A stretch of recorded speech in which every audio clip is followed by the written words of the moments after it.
कल तक कहानी कुछ और थी, आज कुछ और है। ट्रंप कल कह रहे थे कि हम जमीनी फौज ईरान भेज रहे हैं। आज सुबह उठे तो ट्रंप ने बोला कि नहीं नहीं।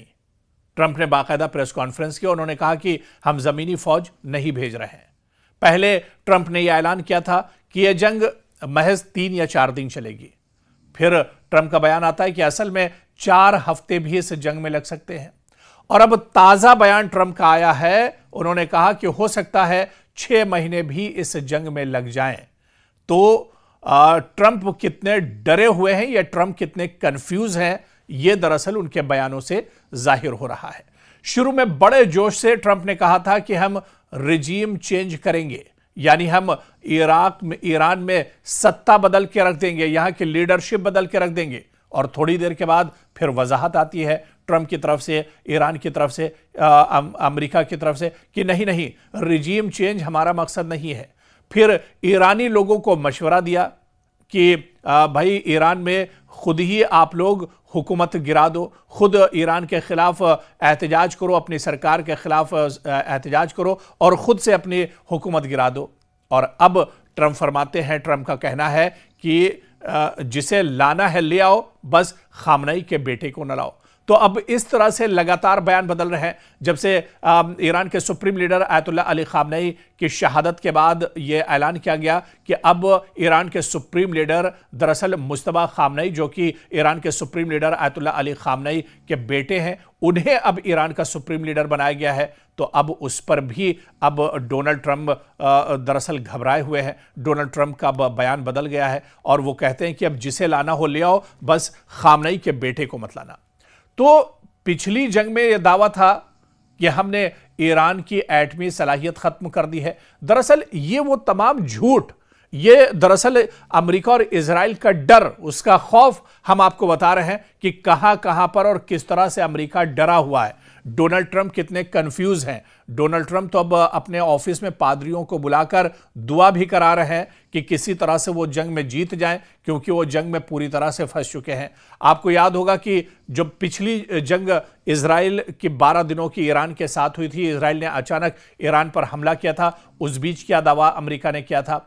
उस बीच भी अमेरिका ने दावा किया था कि हमने ईरान की एटमी सलाहियत खत्म कर दी है। ईरान के B-2 जो बम्बर हैं, उन्होंने अस्फहान या दूसरी जो जगह ईरान के अंदर है, जो दरअसल पहाड़ी के नीचे पूरी एक टनल बनी हुई है और उसमें ईरान का एटमी जो हथियार हैं वो तैयार किए जा रहे हैं। तो अमेरिका ने दावा किया था कि हमारे B-2 बम्बर ने, यानी अमेरिकी B-2 बम्बर ने दरअसल अस्फहान के अंदर जाकर जेर जमीन जो टनल है वहां पर ईरान की एटमी सलाहियत को खत्म कर दिया है। लेकिन अब नई कहानी है। नई कहानी यह है कि डोनाल्ड ट्रंप ये कहते हैं और इजराइल ये कहता है कि अगर हम यह हमला न करते तो 2 हफ्तों में ईरान एटम बम बना लेता।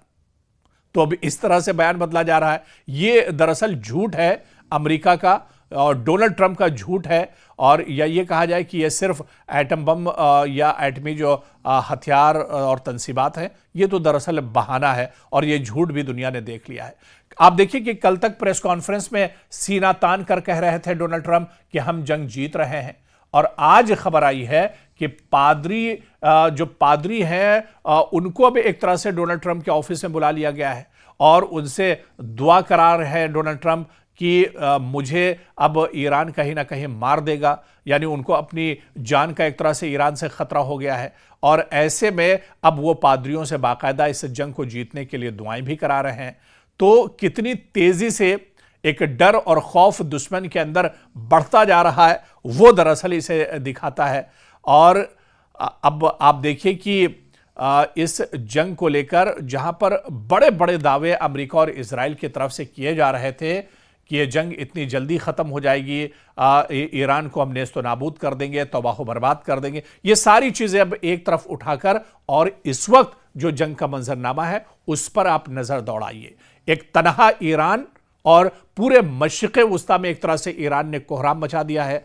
आज इजराइल के तल अवीव में आप देखिए कि लोग किस तरह से डरे और घबराए हैं, किस तरह से तल अवीव के अंदर लगातार हमले ईरान की तरफ से किए जा रहे हैं। आज़रबाईजान तक अब महफूज नहीं है, सऊदी अरब भी अब एक तरह से महफूज नहीं है, और जितने मिडिल ईस्ट के जो इलाके और जहां जहां पर अमेरिका की तंसीबात हैं, एयरबेस हैं, उन सब को ईरान अकेले दम पर अब एक तरह से साध रहा है। और इस जंग में जहां पर दुनिया की बड़ी ताकतें मौजूद हैं, एक तरफ पूरा मिडिल ईस्ट ईरान के खिलाफ है, आज़रबाईजान, सऊदी अरब और कब्रस जैसे मुल्क एक तरह से ईरान के खिलाफ खड़े हैं, वहीं ईरान इस जंग में तनहा जरूर है, लेकिन दुश्मनों के ईरान ने दांत पूरी तरह से खट्टे कर दिए हैं।